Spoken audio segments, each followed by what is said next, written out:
नमस्कार। सिंह राशि पर एक बहुत हेल्दी और बहुत इम्पोर्टेंट चर्चा इस बात को लेकर है कि आपके भाग्य स्थान का स्वामी अब बदलेगा तो आपका भाग्य भी बदलेगा। इसके साथ साथ और भी कई इम्पोर्टेंट परिवर्तन, कुछ ट्रांजिट इस महीने जो होंगे उन पर भी आप ध्यान देंगे। साथ ही साथ सिंह राशि के लिए कुछ खट्टी और कुछ मीठी बातें जरूर सुननी चाहिए, ताकि आप आने वाली कुछ समस्याओं से पहले ही अपना बचाव कर सकें या सावधानी रख सकें। क्योंकि ज्योतिष शास्त्र ज्योतिष यानी कि जो भविष्य में होने वाली जो संभावनाएं हैं उनसे आपको सचेत करता है। इसीलिए ज्योतिष शब्द है ये, यानी कि आपको मार्ग दिखाता, प्रकाश दिखाता है। खैर, अब प्रकाश दिखाने वाला स्वयं आपकी राशि का स्वामी है, जो पूरे संसार को प्रकाश दिखाता है।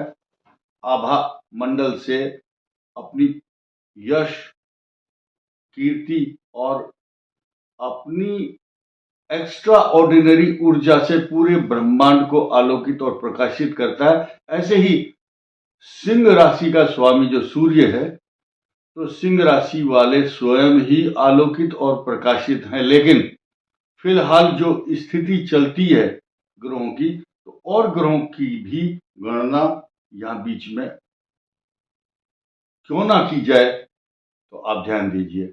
हम फिलहाल जिस बात की ओर संकेत कर रहे हैं या चर्चा करना चाहते हैं वो है मंगल का परिवर्तन, और वो ट्रांजिट होने वाला है, आपके लिए हो रहा है, और ये आपके भाग्य स्थान का लॉर्ड है। क्यों ना भाग्य स्थान की चर्चा की जाए तथा सिंह राशि पर अभी इस वर्ष से लेकर सन 2027 3 जून तक जो लोहे के पाए पर शनि का ट्रांजिट होगा, उसको हम किस परिवेश में लें या हम क्या क्या सावधानी रखें, ये एक विचारणीय और गंभीर प्रश्न है। दूसरी बात, अब आइए सिंह राशि के ऊपर। सिंह राशि एक बहुत मजबूत राशि है, क्योंकि इसका सूर्य का जन्म षष्ठी तिथि को हुआ है। षष्ठी, अब आप देखते होंगे कि छठ का पर्व मनाया जाता है, तो सूर्य की पूजा होती है। तो 6 का अंक इनके लिए ज्यादा महत्वपूर्ण है। जिन जिन की सिंह राशि होती है और अगर वो छठ को जन्म ले या 6 तारीख को, या 6 का अंक उनके लिए ज्यादा इंपॉर्टेंट भी रहता है। इसके अलावा इसका स्वामी यहां से, ये मूल त्रिकोण राशि है सूर्य की, यहां से छठे भाव में चला गया। अब छठे भाव में जाने का इसको क्रेडिट क्यों दिया गया है संसार में? क्योंकि जब छठा भाव आएगा तो यहाँ पर उत्तराषाढ़ा नक्षत्र होगा। उत्तराषाढ़ा नक्षत्र का स्वामी स्वयं सूर्य ही होता है, और यहां उत्तरा फाल्गुनी नक्षत्र होता है। उत्तरा फाल्गुनी, मघा और पूर्वा फाल्गुनी 3 नक्षत्र है। लेकिन जो सूर्य अधिपति है उसका जो स्वामित्व है वो यहां भी ग्रहण करता है और यहां भी करता है। इसके अलावा सूर्य जो है अधिपति यहां का भी होता है, भाग्य का। यहां पर जो कृत्तिका नक्षत्र आता है, यानी कि यहां अंत में आएगा उत्तरा फाल्गुनी, यहां भी अंत में आएगा, लेकिन यहां शुरू में ही आएगा उत्तराषाढ़ा, श्रवण और धनिष्ठा। तो यहां आते ही ये चमत्कृत लाभ देता है, यानी कि आपका सूर्य अपने ही नक्षत्र पर है। कुछ लोग भ्रामक तथ्य ये फैलाते हैं कि ये शनि की राशि में चला गया। नहीं, पुत्र की राशि में जाना इस बात का परिचायक है कि उत्तरायण शुरू होगा। सूर्य की अपनी एक गति है, और अब 6 महीने यहां पर आने के बाद उत्तरायण होगा, और सूर्य से ही निर्धारण होता है कि कुंभ पर्व कब मनाया जाएगा, कब कब उन ग्रहों की स्थिति किस प्रकार से होगी। सूर्य से पंचम 1, 2, 3, 4 और 5 पंचम भाव में रहते हुए बृहस्पति और बृहस्पति की दृष्टि यहाँ पर होगी, तो ये आपके लिए एक सकारात्मक पहलू, सकारात्मक परिणाम देने वाला ग्रह रहेगा। बृहस्पति और सूर्य का परस्पर एक दूसरे को देखना। एक नई चीज यहां देखेंगे कि शनि की दृष्टि सूर्य पर नहीं है, राहु की दृष्टि सूर्य पर नहीं है, मंगल की दृष्टि है। ये प्लस पॉइंट मान सकते हैं हम, क्योंकि ये भाग्येश है। कुछ लोगों को डराने की आदत होती है कि डराओ किसी तरह से, हमारी वीडियो को लोग देखें ज्यादा से ज्यादा, तो वो ऐसी चमत्कृत बात करेंगे जिससे लोग डर जाएं। भ्रामक तथ्य नहीं होना चाहिए। इसका स्वामी आपके लक भाग्य स्थान का स्वामी भाग्येश कहा जाता है जिसको, वो सूर्य को देख रहा है और फिर सूर्य को देखेगा अब। इसीलिए मंगल के परिवर्तन की चर्चा यहां सकारात्मक भाव से देखिए आप। आधा गिलास भरा हुआ है या आधा गिलास खाली है, इसको दो परिवेश में देख सकते हैं। निगेटिव माइंड वाला बोलेगा कि आधा गिलास तो खाली है, तो जो पॉजिटिव सोचता है वो बोलेगा आधा गिलास भरा हुआ है। तो आपका गिलास जो है भरा हुआ है भाग्य से, क्योंकि आपके भाग्य स्थान का स्वामी इनकम हाउस में आ रहा है और सूर्य पर दृष्टि डालेगा, क्योंकि आपकी राशि का यह स्वामी। ये मकर राशि को, राशि की बात देखिए, मकर राशि पर मारक दृष्टि है मंगल की परिवर्तन करने के बाद, लेकिन मकर राशि का ये उच्च भाव है, उच्च स्थान है। और बुध जो है, बुध इस राशि में है, यानी कि मिथुन का जो स्वामी है वो यहां पर आएगा। ये षडाष्टक योग बनाएगा। ये षडाष्टक योग बुधादित्य के साथ होगा, तो ये नकारात्मक नहीं कह सकते। और ये 24 तारीख को बुधादित्य योग का श्रेय किसको मिल रहा है? सिंह राशि को। उस समय मिल रहा है जब ये बृहस्पति इनको पूर्ण दृष्टि से देखता है। मैं पहले ही बता चुका हूं कि इस स्थान पर किसी भी पाप ग्रह का साया और छाया नहीं है, क्योंकि शनि और राहु की दृष्टि नहीं है। और एक यहां नई चीज देखेंगे हम सिंह राशि को। अभी अगले कुछ दिनों में क्या क्या सावधानी रखनी है, कब तक? 18 मई तक। अभी सूर्य छठे भाव में है, फिर सप्तम में आएंगे शनि के साथ। यहाँ पारिवारिक जीवन को कलहपूर्ण बनाने के लिए ये दो ग्रहों की स्थिति काफी है। ये एक प्लस पॉइंट होगा कि उस समय इस स्थान पर षडाष्टक योग शनि का, मंगल का नहीं होगा, यानी कि आप बच जाएंगे। भले ही बृहस्पति की दृष्टि ना हो, लेकिन आपके राशि के स्वामी यहां बैठ करके आपकी राशि को बलिष्ठ मजबूत तरक्की तो देंगे, लेकिन ये शनि जो है एक छोटी सी समस्या के कारण आपके मन की कथा और व्यथा को, आप ऐसी स्थिति में होंगे अपनी मन की कथा और व्यथा को किसी के समक्ष प्रकट नहीं कर सकते, क्योंकि ये गुप्त चिंताओं का स्थान यहाँ पर, ये रिस्क भी है, ये गंभीरता भी है, ये नाभि से नीचे के रोग भी हैं, ये पैर भी है, ये आपकी अशांति भी है। लेकिन इतने जो गंभीर लोग होते हैं, बहुत सीरियस लोग, वो अपने मोक्ष प्राप्ति का रास्ता तब ढूंढते हैं जब अष्टम राहु, और उनको मृत्यु भय भी सताता है, अनिष्ट की आशंका भी रहती है।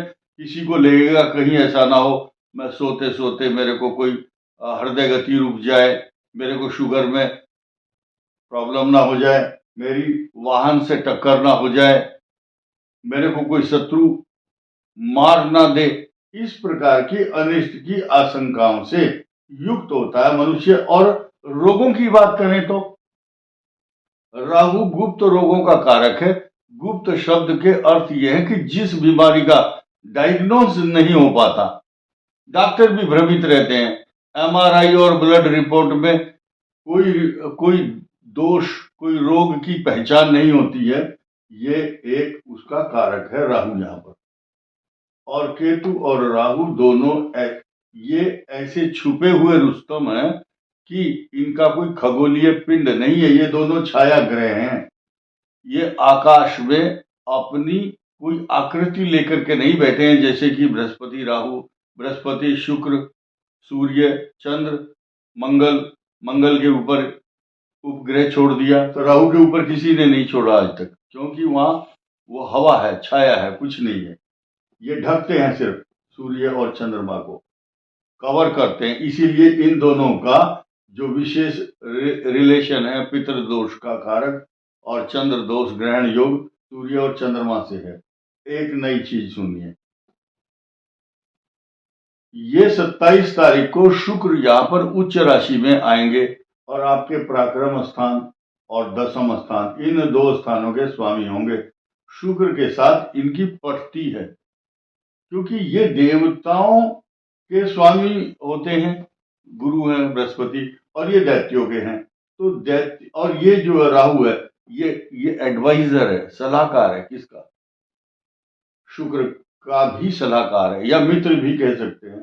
सिंहिका नाम की राक्षसी के पुत्र राहु है, और ये दैत्यों की टीम में है। दैत्यों की एक टीम है, या वो दल है, या उनका पक्ष है, उस पक्ष का पक्षकार है राहु। और शुक्र गुरु है इनका, ये इनको मृत संजीवनी विद्या देता है। ये देखिए, हम दैत्यों को बहुत खराब मानते हैं, लेकिन उनके पास एक बहुत बड़ी ताकत है, वो मरे हुए को जिंदा कर सकते हैं। उसी के चक्कर में दैत्यों की और देवताओं की देवासुर संग्राम बहुत पहले से चलता आया है। तामसी और सात्विक लोगों के बीच में जो मनमुटाव है वो इसी कारण से है कि इनके पास ज्यादा शक्तियां हैं। इसलिए बुरे आदमी, खराब ग्रह, खोटे ग्रहों की दान पूजा मनुष्य ज्यादा करता है, बुध की कम करता है पूजा, शनि और राहु की ज्यादा होती है। खैर, सिंह राशि का जो अष्टम भाव है, इसका रक्षक बन करके शुक्र यहाँ आएगा। ये इनको स्वास्थ्य लाभ और हेल्दी मेंटलिटी देगा, और एनर्जेटिक फीलिंग, अच्छे खान पान और बीमारी से बचाने वाला भी होगा ये। और सबसे बड़ी बात यह है कि यहाँ पर पाप ग्रह का साथ मिल रहा है। ये मित्रता है, ये पॉजिटिविटी है, नेगेटिविटी नहीं है। भले ही गुरु की दृष्टि ना हो, लेकिन गुरु की राशि में बैठे हैं। ये अमृत तत्व प्रदान करने वाले बृहस्पति की राशि में यहाँ सुख प्राप्त कर रहे हैं। भले ये शत्रु है शुक्र, लेकिन यहाँ उच्च भाव है। शुक्र उच्च में होता है मीन राशि में। अब भाग्य स्थान के उन्नत करने के लिए सिंह राशि वाले बार बार भाग रहे थे, नुकसान भी हो रहे थे, गाड़ियों की एक्स्ट्रा ऑर्डिनरी एक्सपेंसेस, पता नहीं कितनी समस्या। अब उससे राहत मिलेगी। अब आपको सिर्फ एक चीज का ध्यान रखना है, ये केतु है, इसके पास नेत्र नहीं है, क्योंकि ये कटा हुआ आधा हिस्सा है। राहु का मुख है, ये केतु नीचे का हिस्सा है, इसके पास आंख नहीं है, दृष्टि नहीं है। और मंगल इस पर पूर्ण दृष्टि से 2 अप्रैल तक लगातार देखता रहेगा। ये जो स्थिति है, यहाँ एक शब्द सुना होगा आपने, अंधभक्त, या अंधा होकर के प्रेम करता है मनुष्य, तो ये अंधभक्त है, और इसके ऊपर अंधभक्त पर मंगल की दृष्टि है। तो ये मुख के रोग, आपके ईयर, नोज एंड थ्रोट, और गला, कान और मुंह के अंदर, और दांतों के ऑपरेशन, दांतों की ट्रीटमेंट करवाने के लिए ये शुरू होने वाला है मामला। अब जिन जिन के दांत खराब है, अब उनके इलाज शुरू हो जाएंगे। डेंटिस्ट खुश हो रहे होंगे इस बात से कि अब हमारे पास जो ग्राहक आएंगे वो आएंगे सिंह राशि वाले। ये केतु की दृष्टि। अब क्या है, किसी के मसूड़े खराब हैं, किसी की मतलब स्थिति खराब है मुख की। लेकिन ये जो भाषा है, मैंने बोला अंधभक्त या अंधा होकर के कुछ भी उल जलूल शब्द बोल देना। तो उल जलूल शब्द, ये मंगल जब यहाँ आ जाएगा तो when you will talk to somebody, किसी के साथ बोलते हैं, बातचीत करते हैं, तो you should be aware what you are saying, you should know how to talk and behave others. कैसे बात करनी है आपको, इस बात पर ध्यान देना। क्योंकि एक तो करेला और फिर नीम के ऊपर चढ़ गया तो अधिक स्थिति खराब, क्योंकि पहले से ही लोहे के पाए पर अब शनि आ रहा है यहाँ पर अष्टम में, तो आपदाओं का आपके ऊपर कोई प्रभाव ना हो, इसलिए बहुत सोच समझ कर चलें। मैंने एक बात कही थी, ज्ञान बड़ा है या व्यवहार। आप कितने बड़े जज हैं, मंत्री हैं, नेता हैं, पुलिस अफसर हैं, कोई नहीं पूछता आपको अगर आपका व्यवहार अच्छा नहीं है तो।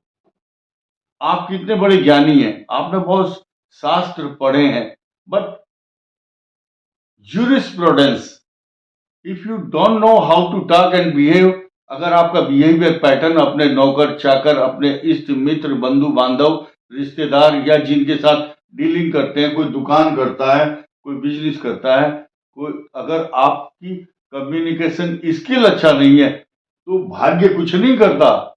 भाग्य को सुधारना आपके हाथ में है। तो पहले से ही भगवान, अब सब लोग यही कहते हैं कि होई है सोई जो राम रचि राखा, वो तो है, फैक्ट है। लेकिन आपको 83,99,999 योनियों में सिर्फ एक बची है, वो पुरुष मनुष्य राशि, स्त्री जीव मनुष्य, जिसको विवेक और ज्ञान दिया है कि आपको संतुलित भाषा का इस्तेमाल करना है। तो ये सारे ग्रहों का समीकरण, खास तौर से मंगल का जो ट्रांजिट है, ये आपके लिए सकारात्मक होने वाला है और अच्छे फल देगा।